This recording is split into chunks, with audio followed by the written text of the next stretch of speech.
Hello friends, एक interventional cardiologist के हिसाब से आज मैं डिस्कस करने का प्रयास करूंगा कि कोलेस्ट्रॉल आपके ओवरऑल हेल्थ को किस तरह से अफेक्ट करता है और एज अ कार्डियक पेशेंट क्या क्या चीजें आपको करनी चाहिए जिससे आपका कोलेस्ट्रॉल कंट्रोल में रहे और ऐसा क्यों जरूरी है। टॉपिक पर जाने से पहले जो लोग हमारे चैनल पर नए हैं उन्हें रिक्वेस्ट करूँ कि चैनल को सब्सक्राइब करें, वीडियोस को लाइक करें, शेयर करें, फॉलो करें, कमेंट भी करें। यूजली कोलेस्ट्रॉल जो है डायरेक्टली कोई सिम्टम्स नहीं करता है। हमको ऊपर से पता नहीं चलेगा कि किसी व्यक्ति का ब्लड कोलेस्ट्रॉल 100 है कि 150 है या 200 है। डायरेक्टली इसके कोई सिम्टम्स या साइंस नहीं होते हैं। कोलेस्ट्रॉल जब नलियों में जमा होता है तो नलियों में होने वाला ब्लॉकेज और वो ब्लॉकेज से रिलेटेड सिम्टम्स जो है वो दर्शाते हैं कि किसी व्यक्ति के ब्लड में कोलेस्ट्रॉल है या नहीं। इसके अलावा खाली ब्लड के जांचों करके ही हम पता कर सकते हैं कि किसी व्यक्ति में कोलेस्ट्रॉल है या नहीं। कुछ स्किन साइंस आते हैं जिसके बारे में हमने ऑलरेडी सेपरेट वीडियोस किए हैं, लेकिन ये बहुत ज़्यादा रिलायबल नहीं है, बहुत पेशेंट्स में देखने को भी नहीं मिलते हैं। हजारों कोलेस्ट्रॉल वाले पेशेंट्स में शायद ही एक दो पेशेंट में ही स्किन साइंस देखने को मिलते हैं। बाकी ज़्यादातर में स्किन के या चर्बी पर कोलेस्ट्रॉल के साइंस यूजली नहीं देखने को मिलते हैं। ज़्यादातर में हमको ब्लड टेस्ट पर या कोलेस्ट्रॉल से रिलेटेड जो नुकसान होता है उसको देख के असेस करना पड़ता है कि कोलेस्ट्रॉल कितना है। कोलेस्ट्रॉल बेसिकली दो तरीके का बेसिकली माना जाता है, एक गुड कोलेस्ट्रॉल और बैड कोलेस्ट्रॉल। गुड कोलेस्ट्रॉल यानी कि HDL यानी हाई डेंसिटी लाइपोप्रोटीन, जो बेसिकली पेरिफेरी में या पूरे शरीर में मौजूद कोलेस्ट्रॉल को इकट्ठा करके लिवर के पास लेके आता है।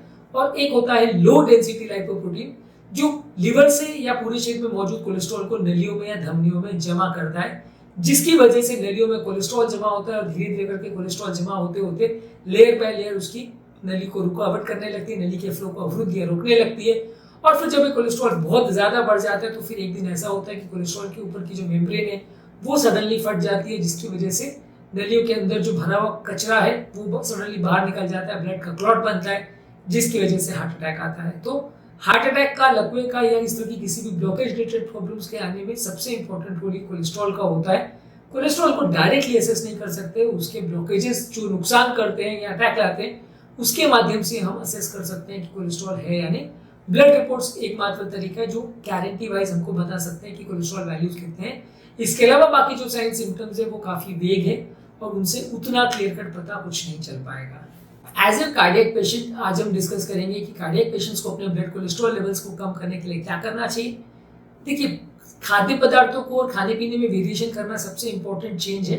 हालांकि ये बिल्कुल सत्य है कि ब्लड कोलेस्ट्रॉल जो है वो 80% हमारे लिवर में ही बनाया जाता है, तो इसलिए ऐसा जरूरी नहीं है कि हम खाने पीने को पूरी तरह से कट डाउन कर दें तो कोलेस्ट्रॉल हमेशा के लिए कंट्रोल हो जाएगा, खत्म हो जाएगा, ऐसा जरूरी नहीं है। कोलेस्ट्रॉल लेवल्स को कम करने में थोड़ी मदद आपको मिलेगी, लेकिन पूरा खत्म नहीं होगा। इसको कम करने के लिए आपको ऐसा करना चाहिए कि सैचुरेटेड फैट्स, खासकर एनिमल प्रोडक्ट्स और कुछ तरह के प्लांट ऑयल्स जिसमें कोलेस्ट्रॉल ज्यादा रहता है या एलडीएल कंटेंट ज्यादा होता है उनको भी अवॉइड करना चाहिए। एनिमल प्रोडक्ट्स जैसे अंडे है, फिश है, पोल्ट्री है, ये सारी चीज़ों को कंपैरेटिवली आपको कम रखना चाहिए। हालांकि फिश में कंपैरेटिवली जो अनसैचुरेटेड फैट्स रहते हैं या मोनोअनसैचुरेटेड फैट्स रहते हैं वो कोलेस्ट्रॉल को उतना नहीं बढ़ाते, लेकिन जितना ज़्यादा जो चीज़ को आप ऑयल के साथ अगर पकाते हैं उतना फैट बढ़ने का चांस है, ज़्यादा खाने पर थोड़ा नुकसान भी हो सकता है। फिशेस कंपैरेटिवली थोड़ा एग्जेम्पशन है इसमें, और अंडे का जो सफ़ेद पोर्शन है वो भी आप जितना चाहे खा सकते हैं, पर बाकी ज़्यादातर एनिमल प्रोडक्ट्स में कोलेस्ट्रॉल होने का चांस काफ़ी रहता है। इसके अलावा आपको हेल्दी फैट्स खाने चाहिए, जो फैट्स में ओमेगा 3 फैटी एसिड्स होते हैं, जैसे कि olive oil, avocado, nuts, seeds और फैटी फिशेस। लेकिन फैटी फिशेस को छोड़ के बाकी सारे नट्स, सीड्स वगैरह में जो है कैलोरी का कंटेंट काफ़ी रहता है, तो थोड़ी मात्रा में इनको खाने से जो अनसैचुरेटेड फैट्स हैं वो थोड़ा बहुत फायदा करते हैं। लेकिन बहुत ज़्यादा मात्रा में खाएंगे तो ये भी आपको कैलोरी देंगे, जिससे वजन बढ़ेगा और फाइनली नुकसान आपको होगा। इसके अलावा आपको हाई फाइबर वाली चीज़ें लेनी चाहिए, जो कि fruits, vegetable, nuts, whole grains, legume products, ये सब चीज़ों में ज़्यादा रहते हैं। ये सारे फाइबर आपका बैड कोलेस्ट्रॉल को कम करने में मदद करते हैं, जिससे आपका ओवरऑल कोलेस्ट्रॉल वैल्यूज हो सकता है। इसके अलावा आपको अपने ट्रांस फैट्स और प्रोसेस्ड फूड्स को कम करना चाहिए। ज़्यादातर मार्केट में तली हुई जो भी चीज़ें आपको मिलती है उसमें ज़्यादातर फैट्स, सैचुरेटेड फैट्स ज़्यादा रहता है। ट्रांस फैट्स जैसे कि हाइड्रोजनेटेड ऑयल्स वगैरह ये लोगों को बहुत ज़्यादा सस्ते में मिल जाते हैं, इसलिए काफ़ी कंपनीज वाले या काफ़ी बाहर के जो स्ट्रीट फूड वगैरह बेचते हैं ये सारे लोग उसका बहुत ज़्यादा यूज़ करते हैं अपने खाने को बनाने के लिए। इसलिए खाना और ज़्यादा हेल्दी होता है, क्योंकि बॉडी में जाके ये इन्फ्लेमेशन करता है, कोलेस्ट्रॉल को बढ़ाता है और हार्ट अटैक और चांसेस को बढ़ाता है। इसके अलावा जो भी खाद्य पदार्थ हम खा रहे हैं उसको कंट्रोल करने के लिए हमें पोर्शन साइजेस पर ध्यान देना चाहिए। कोई भी चीज़ को बहुत ज़्यादा मात्रा में नहीं खाना चाहिए, कितनी कैलोरी हम खा रहे हैं इस पर काउंट या फोकस करना चाहिए। इंटरमिटेंट फास्टिंग करके हम अपने वजन को कम कर सकते हैं, तो इससे भी हमको फायदा मिलता है। इंटरमिटेंट फास्टिंग पर ऑलरेडी हमने बहुत सारे वीडियोस किए जो कि आप हमारे चैनल पर देख सकते हैं। इसके अलावा आपको अल्कोहल कंजम्पशन को बंद करना रहता है। रेगुलर फिजिकल एक्टिविटी करनी चाहिए। रेगुलर एक्सरसाइज करने से भी ब्लड कोलेस्ट्रॉल लेवल को कम करने में आपको सिग्निफिकेंट फायदा मिलेगा। और फाइनली हर व्यक्ति का क्या कोलेस्ट्रॉल वैल्यूज कितना ज्यादा, उसके हिसाब से दवाइयों को डिसाइड किया जाता है।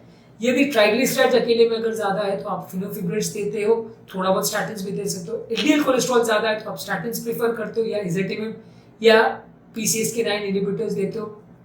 यदि एचडीएल कोलेस्ट्रॉल का प्रॉब्लम है तो नाइसिन दे सकते हो, लेकिन एचडीएल के लिए कोई बहुत ज्यादा मेडिसिन को उतना यूज नहीं किया जाता क्योंकि एचडीएल मेडिसिन द्वारा बढ़ाने से उतना फायदा नहीं मिलता।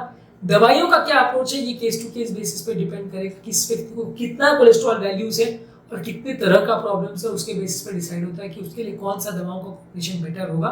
दवाओं के सिलेक्शन और उससे रिलेटेड इश्यूज पर ऑलरेडी हमने काफी वीडियोस किए जो कि आप हमारे चैनल पर डिस्लिपिडीमा और कोलेस्ट्रॉल के प्लेलिस्ट में चेकआउट कर सकते हैं।